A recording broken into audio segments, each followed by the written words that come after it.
So, today on the show, I'm delighted to say that we have Amman Ahmed from Music for Pets. Arman, welcome to the show. How are you doing today? I'm good. Thank you for No having me. problem at all. It's great to have you here. So, relax my cat, relax my dog. I've heard your business explained being the Netflix of pets. In your own words, tell us exactly what it is you do, and please describe your business. Yeah. So basically, it's relaxing music and TV for cats and dogs. We created it about 8 years ago. Created all the content based on research. It was a slow growth in terms of kind of where we got to, but as we grew and as we expanded, um, things just got better from there. So where are we now? We're basically the Netflix for pets. Wow. And we create we now have about what is it 2020 about 42 million pets around the world consume content on our brand, which is insane. So That is quite long incredible. journey. And I am going to throw out some stats at you later on, so you'll have to tell me whether they're just massively out of date or if you're absolutely kind of ripping those apart already. But I think I'm right in That's fine. thinking that your business, you built it off the back of, say, YouTube success. Is that right? And are there any other platforms that you currently use to differentiate your offering? And probably who's your kind of like most popular customers in what countries? I'm just interested to get a breakdown of the platform you use and also obviously where your customers are. Hmm. I guess we are kind of lucky around 2012, 11 when YouTube introduced its monetization program, Yeah. and obviously was growing. So yeah, that helped us accelerate. Then we branched out to Spotify and Apple Music. We and like maybe 25, 30 other music streaming services. So we distribute through there, and then we also created our own subscription platform Yeah. where we allow people to consume content ad free, and it's more tailored content towards them. So yeah, that's it. Those are three core platforms. Obviously, the usual social media platforms for Yeah. promotion, but that's kind of where we are. We're just keeping it very targeted and growing very high, growing highly on those areas. And I think we've been friends for many years, and we used to work in the same co-working space. Just to put it out there, be completely transparent about our call today. But I think it's quite interesting in terms of Yeah. you're always on Facebook or Twitter or LinkedIn saying, "Hey, we had some great coverage in Colombia," or "We had some great coverage here," whatever. Yeah, it's an incredible story what you've built that's kind of gone all around the world. It must shock you some days, like when that kind of comes in. Are there certain markets which obviously have really taken to it, which have really surprised you, or which are those kind of strongest markets you currently feel that is really popular for you? That makes sense. Obviously, I just realized that that links into your first the question previously. I forgot to answer. That's all So right, yeah, man. we have grown very quickly in America, Yeah, um, and our biggest audience is America. yeah, But our fastest growing audience is South America. So generally Brazil, Mexico, Colombia, Chile. We're just seeing big spikes there, and we're getting a lot of organic press coverage there. yeah. And then, Australia and Asia region is doing quite well. We're seeing growth in India, um, and then Europe as well. And then England is one thing, but I think it's just the real excitement is Central and South America, Yeah. because we're just being talked about a lot in a very, very passionate way, and we love And it. and, So it's and I think, exciting to be there. honest, I'm very interested later on in the show to dig deep into how you actually obviously build this. But I'm just picking up on the word organic there. We're going to explore this a little bit later on in terms of exactly how you've kind of generated, say, press interest as well. But you feel that maybe South America is organic, sustainable growth. Those guys are sharing it, and those guys are really embracing what you're doing. Correct, yeah. And what's happening is a lot of the big vets who are influencers in their own right and also Yeah, contributors to big newspapers and magazines are talking about us. talking about us at the vet conferences, telling everyone. It's just ridiculous, like how they're doing that. Like, for example, there was a column in the biggest newspaper in Brazil, Yeah. and the vet mentioned us. Yeah. So yeah, I think the key thing is, like, I guess when we grew the business, is just everything was focused on just genuinely caring and engaging with every single customer. Obviously, it's not scalable to have a million conversations, Yeah. but the compound effect when you genuinely care about someone is they will go and tell at least five other people at Yeah. least. And then when they do, they'll do it in such an incredibly passionate way. And Yeah. then you just grow from there. Yeah, and like we're always about encouraging new entrepreneurs here at Go Solo. That's the reason we're doing this today. But I think that kind of real personal touch is so important when starting out growing a business. And I love what you just said then about how you've almost got these kind of, when you said influencers, vets. They're a great way of actually being a real life influencer, not just online, but for them to be able to start sharing it, almost be your ambassadors. That's an incredible thing. I don't want to sound like we're fanboys here at Go Solo, but I chatted with our head of design yesterday, and he's based in New York, in Brooklyn, and he said, "Wow, you've got the music for Pets guy on. Like, we use them for our dog, to calm the dog's anxiety and stuff like that." I was like, "Don't worry, Patrick, I'll put a shout out for you on the show as well." But to actually have that stretch, he'd heard of you and the business, which was incredible. When I said obviously we were chatting, so. That's kind of a cool thing, man. And again, he's a big advocate of you as well. So I'm interested at this stage to dig a little bit. Thank you, Patrick. Oh, no problem at all. I'm going to definitely make sure that he knows that we talked about it. He'll be watching this video afterwards as well. So I'm really interested amazing. I'm just really interested in your background as well. So you've been an entrepreneur for a while now. Has it been in the blood, as an entrepreneur? Or was it just something which really kind of, you caught early on? I'm just interested to know maybe what your background is. Do you come from an entrepreneurial family?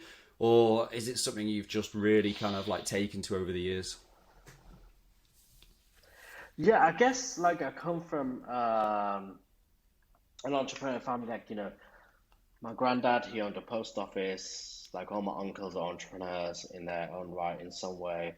My dad, started his own, he got made redundant and then just kind of turned what he was doing into like his own business. Yeah. So yeah, I guess I kind of come from an entrepreneurial background. Like I always wanted to control my own future, my own destiny. Yeah. And I think it was just, there was a lot of fear behind wanting to do it and the timing. And it was just fear. That was it. That was holding me back. Yeah. What did you do to kind of conquer that? Because I've been reading a few books recently, and it's been about conviction and stuff like that. And one of my questions was going to be like, did you dive full on in when you decided to set up your first business, or was it a gradual step? Did you see something, as a side hustle? I mean, you have had ventures in the past. I'm aware of that myself. And you've had different businesses. But say for your first one, did you think, I'll have a full-time job and maybe run something as a side project? Or did you go, do you know what? If I'm going to do it, I feel confident enough to do it. I'm wondering how you got over that kind of confidence issue, and like, how did you really kind of get started? Yeah, so I think for me, there was fear and then also like frustration, and it's a tipping point. Um, So this was like 2008, 2009. I did an internship at Hewlett Packard, and I wanted to be a sales guy. I was working in some like boring like data center management bullshit type of thing. I don't know what it was. It was so boring. Yeah. And then I saw all these guys rocking up in Porsches, and I was like, oh, who are these guys? And they were salespeople, and I thought, actually, I want to be a sales guy. Yeah. And then I saw like the time and value you put in and all this stuff, and then after you get taxed, etc., etc. Wow, this is insane. But I remember having a sales mentor, and he was actually trying to be an entrepreneur, and he was the guy. He was driving a Porsche. I was like, "What? You drive a Porsche?" Yeah. And obviously it wasn't all what it was cracked up to be. But I owe it a lot to him. Like he told me about the book, The 4 Hour Work Week, Yeah. and that was the It's on the book where I was shelf. like, okay, being an entrepreneur is actually very possible for such a small minimum fee Yeah. investment. And then I thought, okay, this is amazing. Like, I'm gonna do this, and that's when I started like looking into little ventures, side hustles. I went back to uni, and then I was in my final year of uni, and I knew everything I was learning was bullshit. 6 months into my dissertation, I was like, I really want to quit. I was so close to quitting, but I thought, do you know what? Let's just work on my side hustle Yeah. and just finish uni. I've done it for 3.5 years, um, and yeah, then from there it was just it was gradual steps, like having side hustles, online things, having a bit of money coming in, and just growing from there, growing from there. Then I got a graduate job. Well, I couldn't get a graduate job because no one wanted to hire me, so I worked in sales as a recruitment consultant, Yeah. and that's when the pain really kicked in Mm. because I was like, fuck, a recruitment consultant, like working so hard.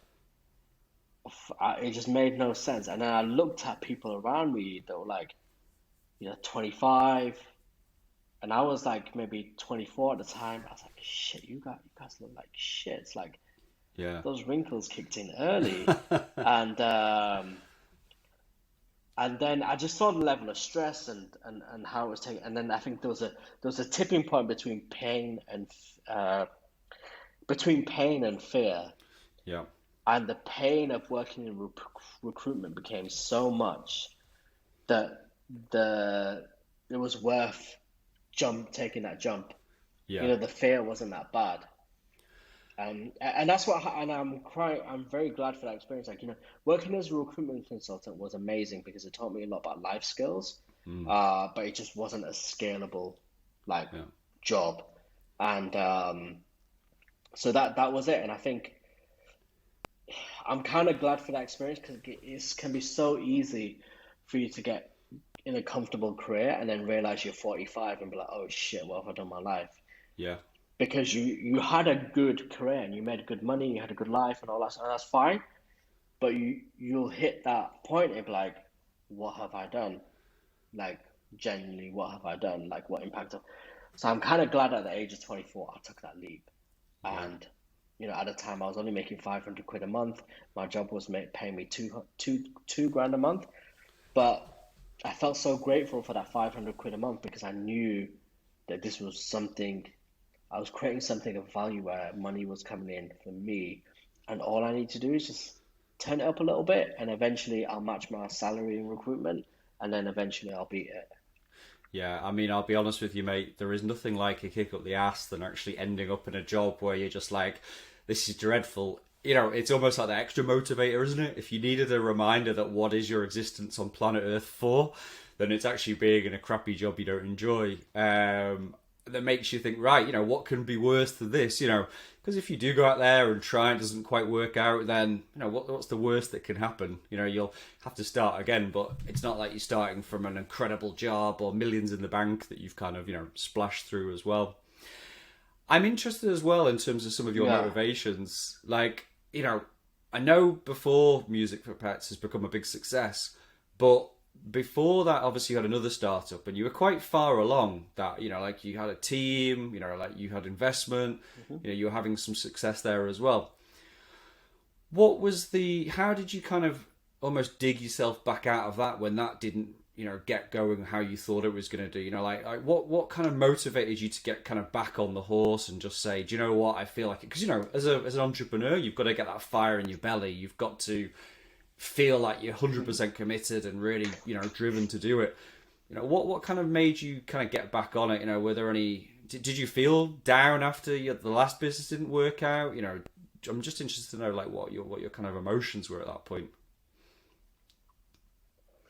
So the last business was a huge learning experience because we had investors, advisors, co-founders, all this type of stuff, and it was, it was doing really well actually in the music space, and it was just very. I kind of felt like I was working. I wasn't, I was working to manage politics and Yeah. to manage my investors rather than building a business. And it was a very grateful experience because it allowed me to figure out what type of entrepreneur I wanted to be. Because and this goes back to the original question: before you start a business, what life do you want?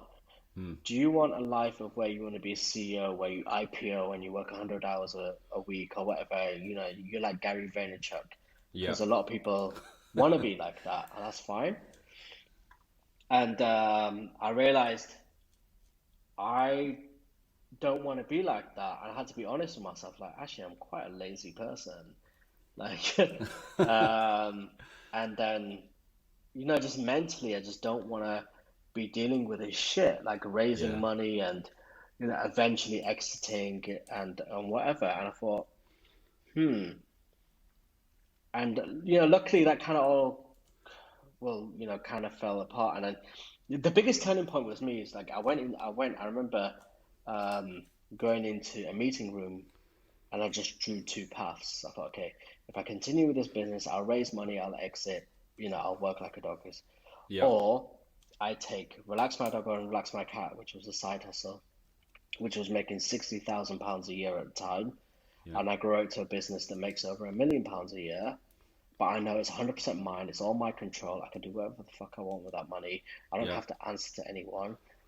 And I know like £1 million a year, if I compound it and make smart investments, you know, I'll Yeah. have maybe £10 million in a few years down the line, but I know I'll be comfortable rich rather than stressed Yeah. rich.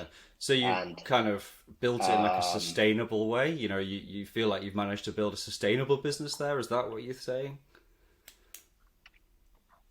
yeah, correct. So I thought, oh, let me build something that's small, that's kind of going to grow under the radar, Yeah. and put me in a good financial position. And when you're offered opportunities to scale, I'm sure there must be ways when you think, oh, I could take on investment, I could, really crank up the volume, but it's going to maybe affect your work-life balance. Like how inside do you kind of, almost resist that temptation, or are you literally just like, look, I have it mapped out now. I'm going to create, a great annual return revenue, get that ARR, that MRR kind of like cranked up to full volume. Are you okay now in terms of like the roadmap for that? Are you feeling happy with that? You don't sometimes think, oh, I could just take it to this next level? I feel happy. So basically, it's very clear for me. I have three options. Like, firstly, I wanted to get a safety net of financial. Yeah, Like, I wanted a seven-figure safety net, and I managed to like pass that into like maybe 6 months ago. yeah, yeah, And then in terms of the value of the business, I think the business is probably worth like I don't know, £15 million now or something if I sell it. yeah, Um, but it's very simple. It's like I'm gonna continue growing, and either if something happens and someone crushes me, the business will still make money. It yeah, might just decline slowly over time, yeah, and it will get me still to the wealth figure that I want to get to. Or I sell, but no fucking way am I taking money from an investor. yeah, Straight up. Like they reach out to me, I'm like, these are my terms, mm, and that's it. It's as simple as that. So either I sell the whole business, I'll grow it myself. But right yeah, now, there's no way I'm taking money from an investor. A, I yeah, don't need it. Maybe if it allows me to sell part of my business and take money and put it into my bank account, yeah. then yeah, I'll probably consider that option. But not as a growth mechanism. You just literally, like you said, it's some way to have a partial exit for your hard work, but means then that you can say bank that hard work and that kind of money from the investment, and then you can kind of grow it again still in a sustainable way as well. Correct, yeah. I'll have a partial exit, a full exit, Yeah. but no growth funding in terms of I need to answer to someone in board meetings. Yeah, yeah. I like this, man. Those You're a those bit days are those. No, I mean, I think it's good to be honest. I think Those this days is are the truth. over. Do you know what? Like something here at Go Solo, we're looking very much about how we can redefine entrepreneur success, solo entrepreneur success. And I think for some people who are maybe brand new to setting up a business, or maybe they've still got a lot of fire in their belly, that the right way to do it, like you said, is a Gary V hustle way or whatever. They must think that I've got to launch as fast as possible. I've got to raise as much money as and make as much noise as possible. But we're trying to help entrepreneurs look in a different way. Like what success mean to you? It's like, like you said, do you want to be working 100 hours a week? Or do you want to get to a point where you can maybe work 40 hours, but actually you've got a very strong kind of, recurring revenue coming in, and that gives you time for that balance in life, family occasions, whatever you kind of need to do with that. So it sounds like you've, when we next can meet up for a coffee or something in real life, I'm going to kind of just try and steal all of your secrets here to really build this kind of like, recurring revenue business, or get you on the podcast again for another educational series, because I think that is so important, because it seems like you've kind of won in that way, that you've, like you said, a business that's worth, circa 15 million now, but it's making decent money, really good money as a going concern. Plus you've got work-life balance. That to us is kind of how we're defining success right now. So we've kind of like touched on this really in terms of obviously like, what you do on a day-to-day and your motivations. But I'm interested, for some of the solo entrepreneurs out there who are interested in opening up their business, just to try and get some kind of tips really about, if they wanted to start, run or grow a business, how they would maybe go about it. So, I'd be really interested just knowing like, if somebody today, and I always ask this question of our guests, if somebody today was going to start growing an audience, because, we're always trying to explain to people you have to grow an audience first before you can really sell something. How would you go about kind of looking to grow one? I mean, what would be your top tips if somebody literally had a blank piece of paper and they'd start out today? Where would they go to grow their audience, and on what platforms would you say is probably the best to do it on? It's difficult, isn't it? Because like I've not really looked at anything growing from scratch, but depends. I'd say probably TikTok is Yeah, the best way to start. Like right now, I get all my advice for investing in stocks by following investors on TikTok, right. rather than watching long, like 15-minute videos of like, the top five stocks to invest in. You Yeah, can get that in 60 seconds on TikTok. Um, I guess just the usual thing. In terms of growing an audience, it's just you have to put the work in, just engaging directly with people and not sending like copy and paste messages. yeah, Genuinely creating engaging connections. And if you can afford, maybe outsource that and hire someone to do that. yeah. Um, and offer the best way to grow an audience is just offer something of value that no one else is doing. Um, From if a that's content either point like, of a view? genuine connection or so. Yeah, would you say Yeah, it's from from a a content content point point of of view? view or Yeah. just from a connection point of view, yeah. Okay. And like you kind of touched on this a minute ago when it was kind of like, you said, hire some people if you can do. You in my mind are a very successful solo entrepreneur, and that's what we're trying to do in terms of encouraging solo entrepreneurs. But you say that you have you've hired people in the past. How big is the Music for Pets team? Like, do you have do you have a wide audience? I mean, obviously you're global, but I know that you do try and keep things fairly agile. How big's the team, and how do you identify kind of like the requirements you need? Yeah, so I have a team of 15 people now, um, Right. but most of them are freelancers, so I just scale up and down where I need to scale up and down. Yeah. So I think it's just knowing what you want and just like, I still use Upwork. I've been using Upwork, which was Elance, like 2008, Yeah. 2009. I use all these freelancing websites. Yeah. And when I'm looking for something, I just write a very detailed spec, step by step by step by step.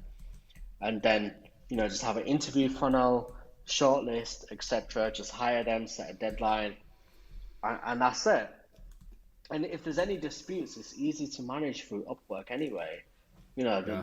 The people that you hire, their reputation is very important. So even now to this day, I'm just hiring people using Upwork most of the time. I've kind of put a hiring freeze in terms of permanent staff in England Yeah. because purely from a business perspective, I don't want to grow something where, unless I hire more senior people in the business to manage that, but when you build a big team, you're going to have a bunch of HR challenges, Yeah. and that's just unnecessary stress. Whereas, like through Upwork, it's like, this is the job. You either do it or you don't do it. Deliver it by this deadline, and that's it. Like, we don't need to Yeah. talk until it's delivered. Simple as Yeah. that. I mean, So I've yeah, been a big fan of that's how Upwork I and approach it. freelancers for many years now, man, for me that is really important because it just can keep you agile and nimble. There's a really good relationship that can form between people who you'll use time and time again, but it doesn't have to be something where you're trying to find what will fill 50 hours a week and build that into a long-term commitment. And I think for something obviously like yourself, which is fully remote, pretty much, I think it kind of like works out well. Um, Yeah. So I'm going to throw out some stats. I promised I was going to throw these stats at you. You can tell me exactly if I'm wrong here at the moment. But, these are from your own website. So I want to know. So you've got 8 million monthly streams. Is that right still? I think it might be 10 or 12. I need to check Okay. that. I'm going to get a job as like updating your website. I think maybe this is a good idea. So, yeah. And you've got 1.1 million fans Yeah, all across yeah. the globe and 150 million minutes streamed per month. Surely you must pinch yourself, obviously, when you think of these numbers. But, what kind of fuels that growth, like month on month? Is it almost now that you're almost like a juggernaut that you've built up a really great following and you're getting this, because, and obviously YouTube algorithms and people subscribe and, you have followers across social, but what's fueling the kind of further growth of this? Is it stuff which you have to do with your freelancers and work to actually, constantly be churning out new ideas? Or are you almost now at a point where, you're just seeing gradual growth over time because of all of the stuff that you've created in the past?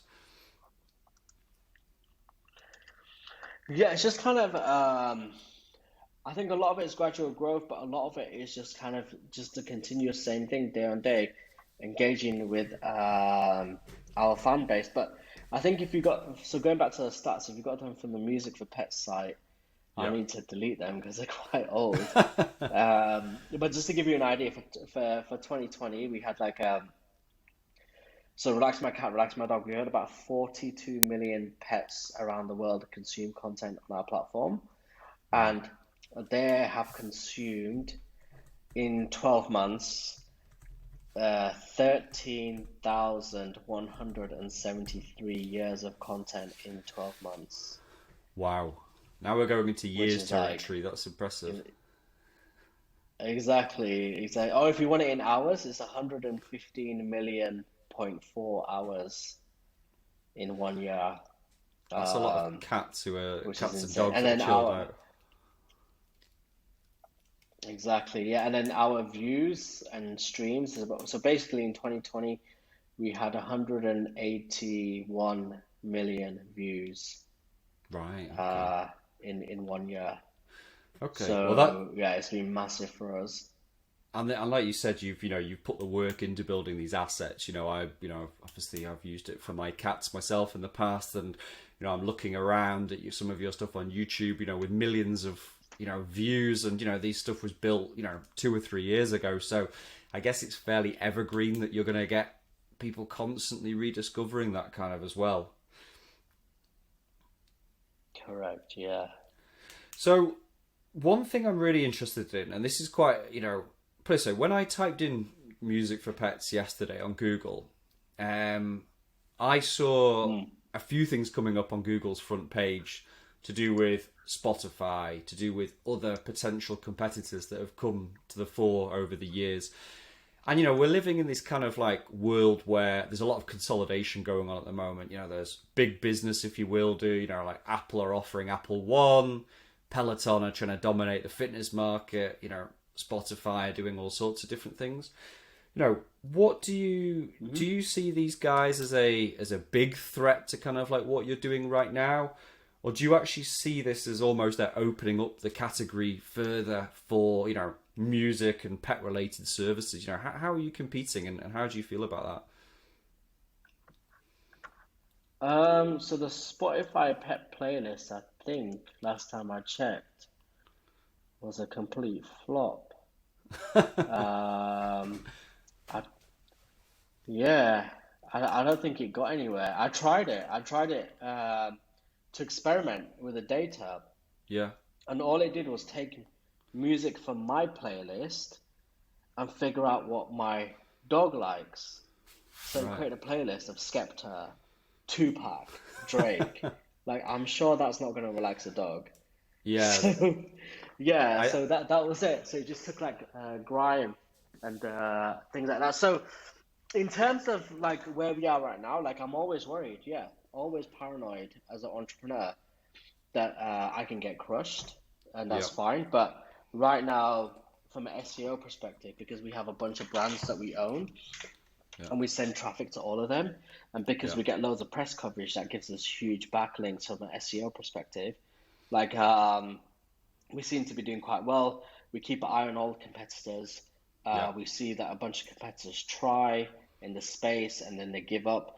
In a sense, I'm very grateful that now starting a YouTube channel is a hell of a lot harder than it yeah, used to be. So I'm kind of grateful for that in a savage way. And then, we've done the same on like Spotify and all that type of stuff. And yeah, so that's kind of where we are, and we've seen like for example, Pets at Home, I think tried to launch some sort of podcast, and it seems like they gave up in October. yeah, And we're going very aggressively on podcasting. Relax my dog, relax my cat. yeah. A lot of content around that. Hopefully, we'll monetize that in the future. Um, but yeah, I think from but I'm very grateful that I'm able to do this for 8 years. Yeah. But I'm also not complacent, arrogant, or cocky because I know this can disappear Yeah, tomorrow with the right competitor. yeah, I can And my understand. objective is to be paranoid and always work as hard as possible. So Yeah, either I sell the business by that, or I just continue to be grateful and count my blessings every day. I guess the hope there is, and again, I think that's great advice. I think the hope is there that because you have that laser focus, because you're fair, you care about the customer, you've got more of an interesting story. I think with you gaining press, press interest than just basically being a business where like you said, a Spotify. It's like, oh, we'll just whack up a playlist, or we're a big brand, we're doing it. Who really cares if you're the reader about that? But actually, if you are a business like yourself, who's obviously got public face and you've got lots of fans already, it's great for you to kind of carry on that momentum as well.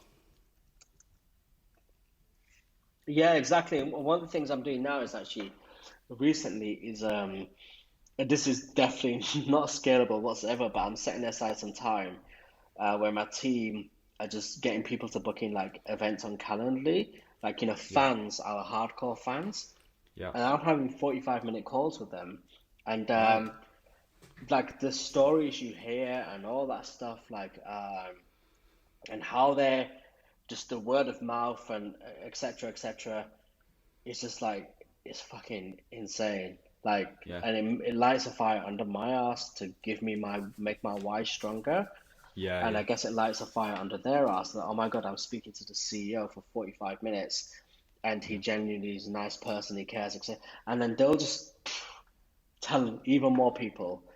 yeah. Um, so just doing that, and I'm just so grateful. Like, it's crazy. Like, as a brand, when does a CEO ever speak to their customers directly from a B2C perspective, even when they have millions Yeah. of customers?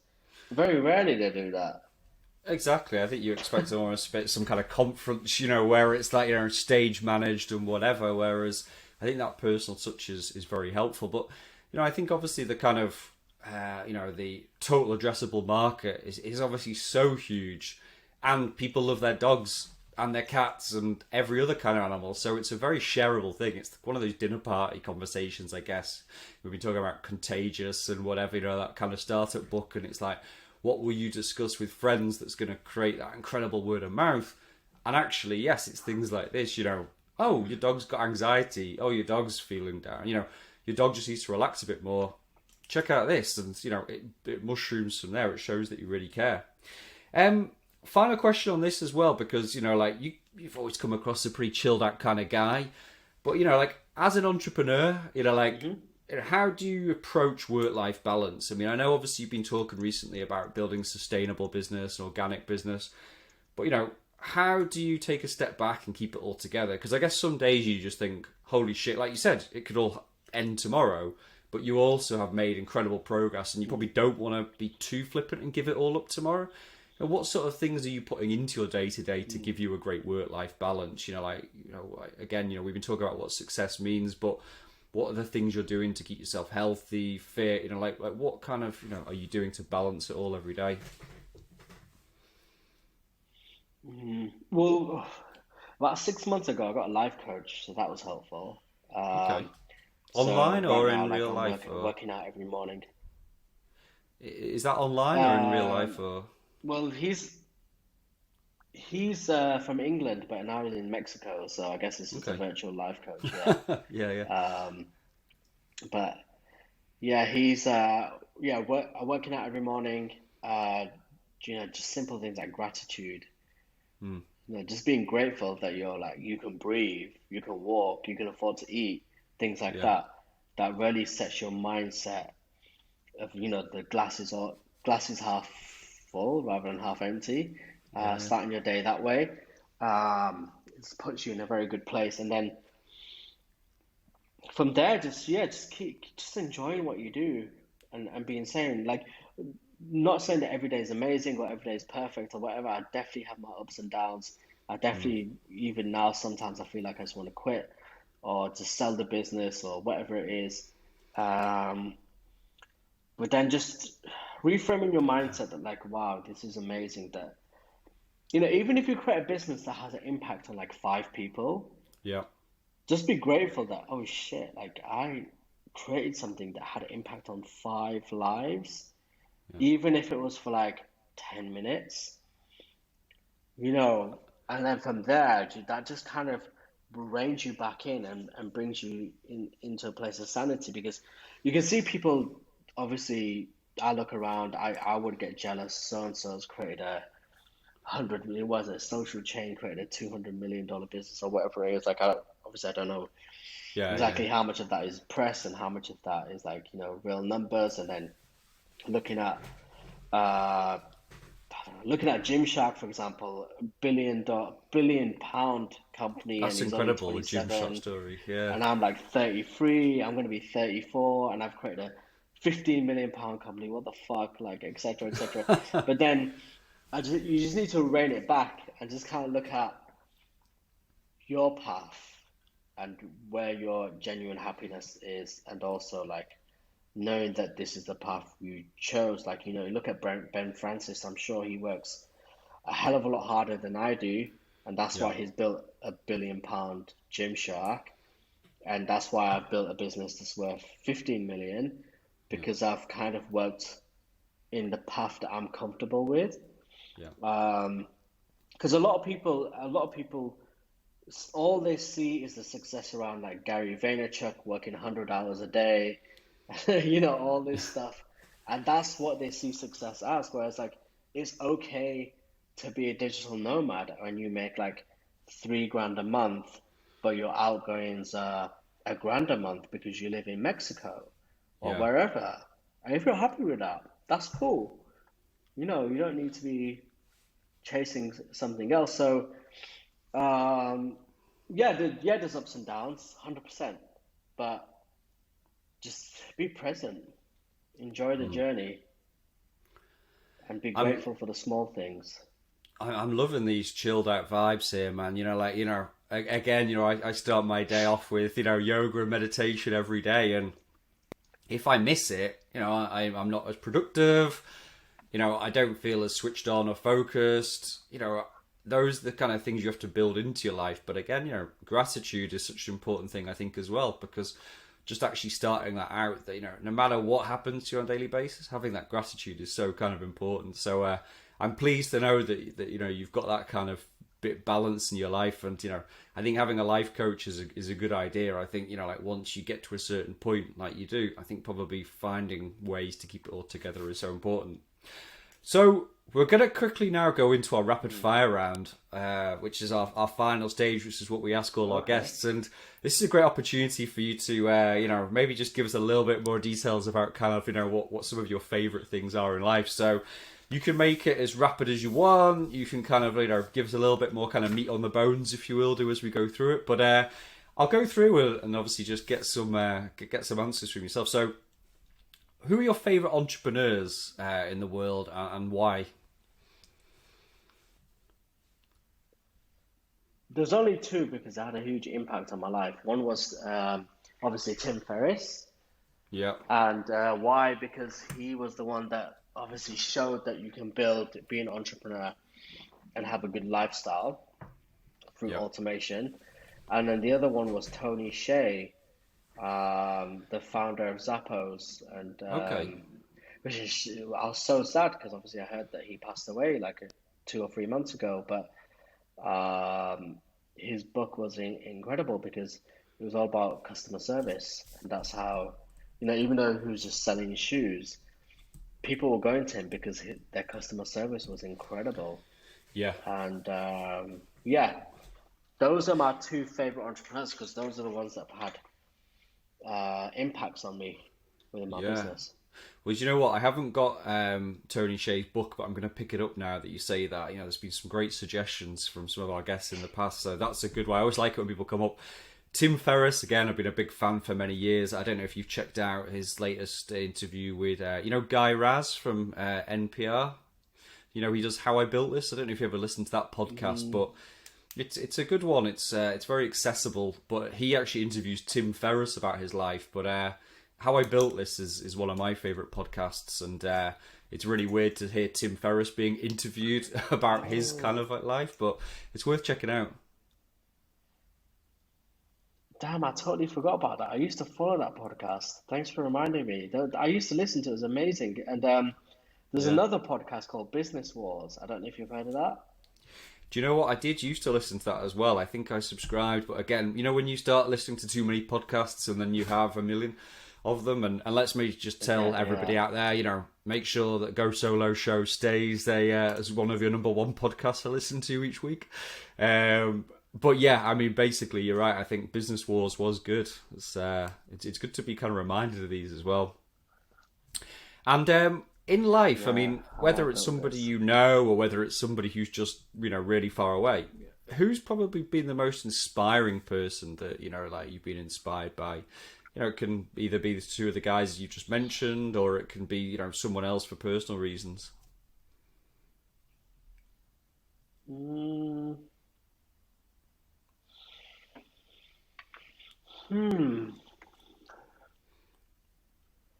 Good question. I'd say a close friend of mine, actually, Edwin, because we started our business at the same time, and his energy and positivity is so infectious. I would say, him. What business is it he runs? It's called Give Me Tap. It's a social enterprise where he is selling bottles to large corporates, and then in return some of that money is going to building wells in Africa. So it's kind of giving back, but also his product is very sustainable in that way as well. Well, I'll definitely make sure we link to that then from obviously the description in today's YouTube podcast and everything as well. And obviously you mentioned, like podcasts and stuff which you've been interested in the past. Are there any kind of other favourite business books and online resources that you'd recommend to anybody who really wants to start out as a great solo entrepreneur? Anything which probably is a good way to start them off on the right foot? Do you know what? I've cut out a lot of education. I don't watch Gary Vee anymore. I don't watch anything entrepreneur related.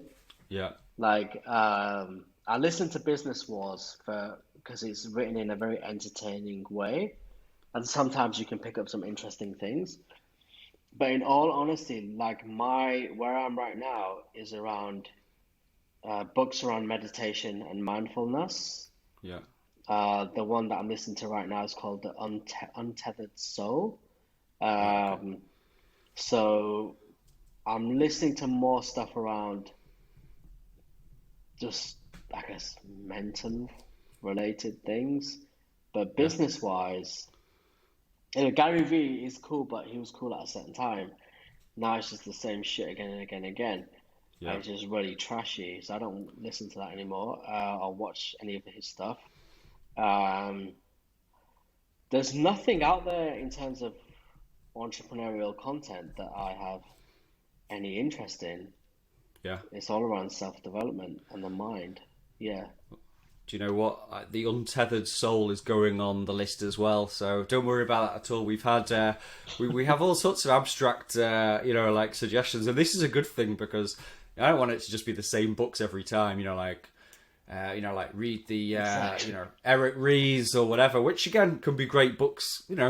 Amazing philosophy stuff like that. But if I've everybody reached has the that same poor answer, dad or all that shit. Yeah. yeah, if we have the same books every week, then like Exactly. it gets a pretty boring list. So we're always got a few outliers, which is what I really Mm. like. Again, this is rapid fire, but if there was one thing that you could do every single day to help grow your business, and that was the only one thing you could do, what would be it? Would I do that on myself or my business? I mean, probably for your business, yeah, to make it grow.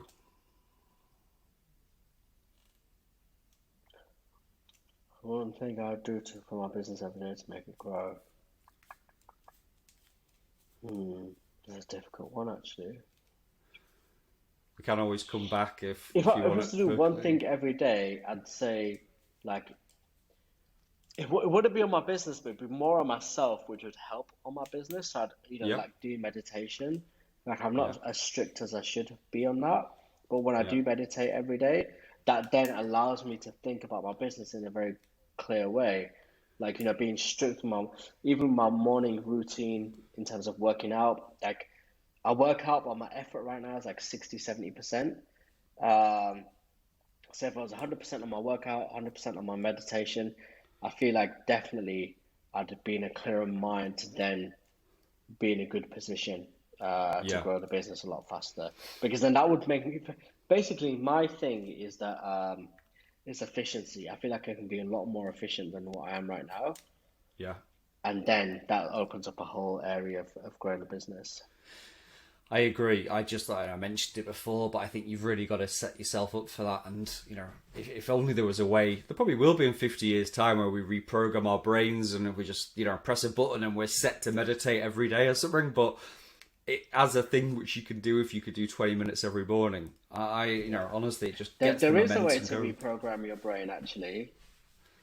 Is this a Musk idea or It's going to Elon Musk? Peru and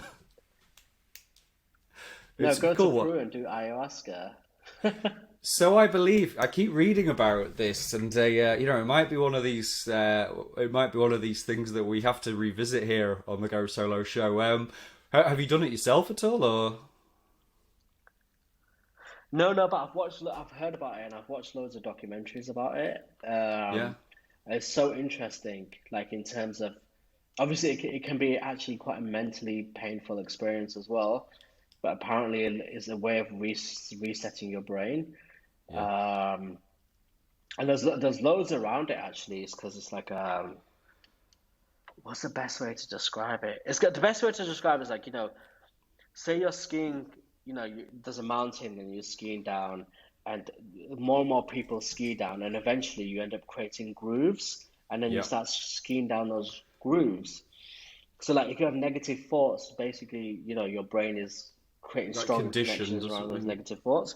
Yeah, Whereas the ayahuasca experience is just like fresh snow, and then you can recreate grooves, yeah, a yeah. new way of thinking. Wow. Um, That's the best way it's been described. But I've never done. I'm actually quite scared about doing it because I've heard it's very, very intense. But It um, sounds I like heard a that lot of people do movie, it, and then Internal Sunshine of the Spotless Mind. I remember that years ago with Jim Carrey, like a kind of that movie, and I think it was all about clearing and starting again. So, now I haven't got quite deep into it. I did go to a cacao ceremony, which is a bit kind of entrepreneur stroke hipster of me, I know to mention that now, but I went to that a few weeks ago, and that was really enjoyable. But yeah, I think some people were already discussing that at this cacao ceremony I went to. So if you go to it, let me know. I'd like to dig deep with you before and after that as yeah, well. yeah. We were about to I want to take it. I want to take it baby steps. Yeah, yeah. So definitely baby steps. So maybe the cacao ceremony might be the best step for me first. I'll share some details with you. But yeah, maybe that's one of those things you do when you fully exit and you feel like what am I trying to do with the next Exactly. stage of your life as well. So you don't seem like me. You don't seem to strike me as somebody who looks back on life. But through your business life, it could be current business, it could be ones in your past. If there was one thing that maybe you would just do differently, what potentially would that be? It could be a learning where you've gone, oh, actually, I've learned such a big thing from doing that actually it was a good thing that happened. But what was, say, one thing that's maybe come up in the past that you think, shit, I really wish I'd kind of done that in a different way? Hmm.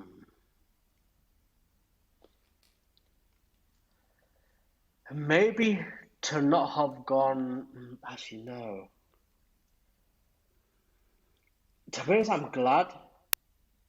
Like everything that I did and the Yeah, mistakes that I made, or else I wouldn't have learned what I needed to learn now. So there's nothing I would change. nothing at all. Nothing at all. Literally Cool. nothing.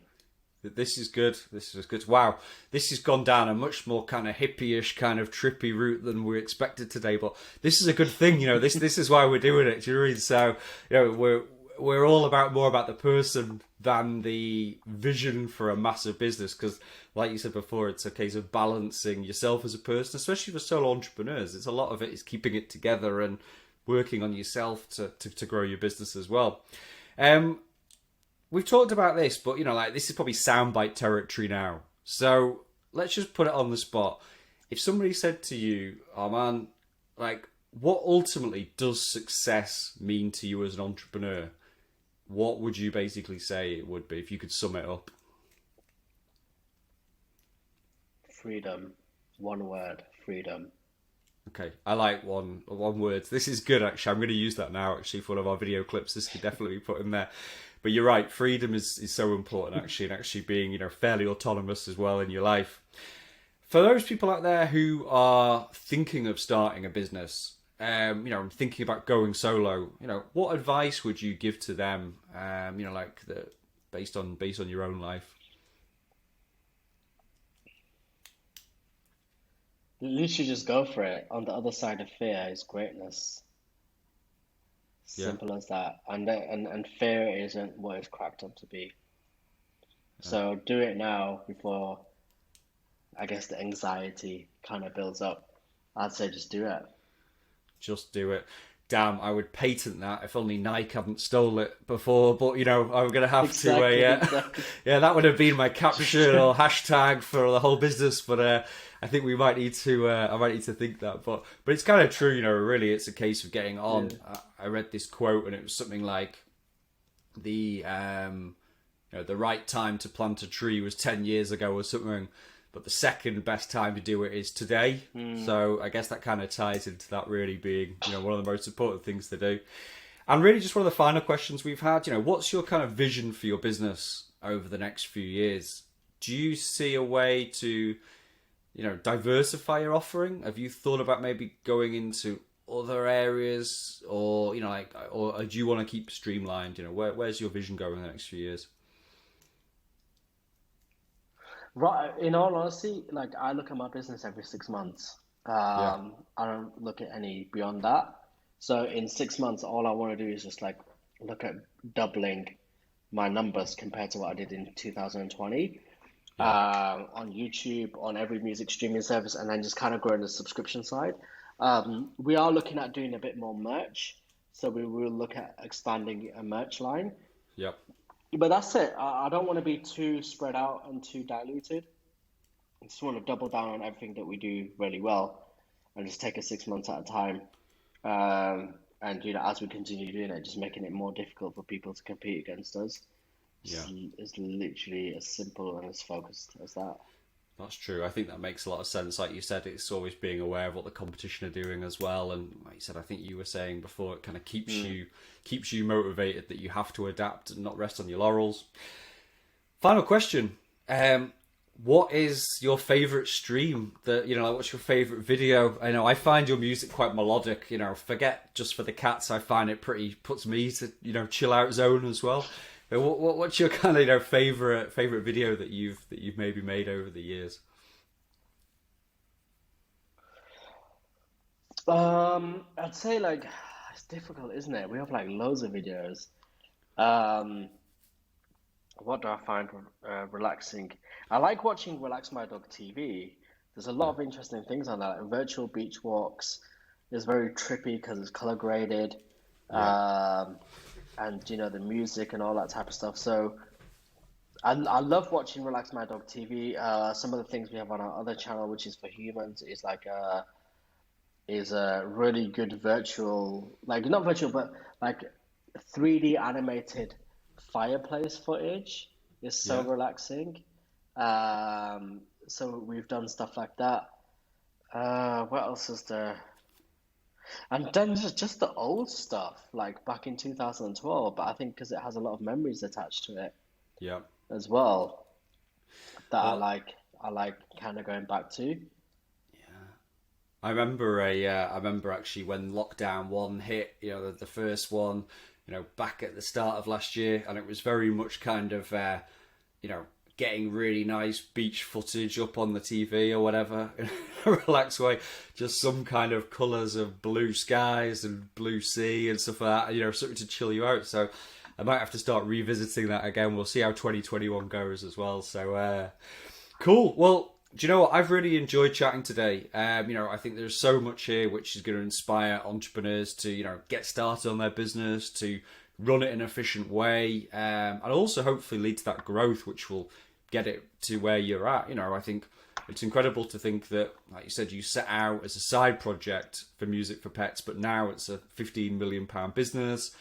You've built a global company, and obviously you're very much aware about what it takes to kind of, keep that momentum going.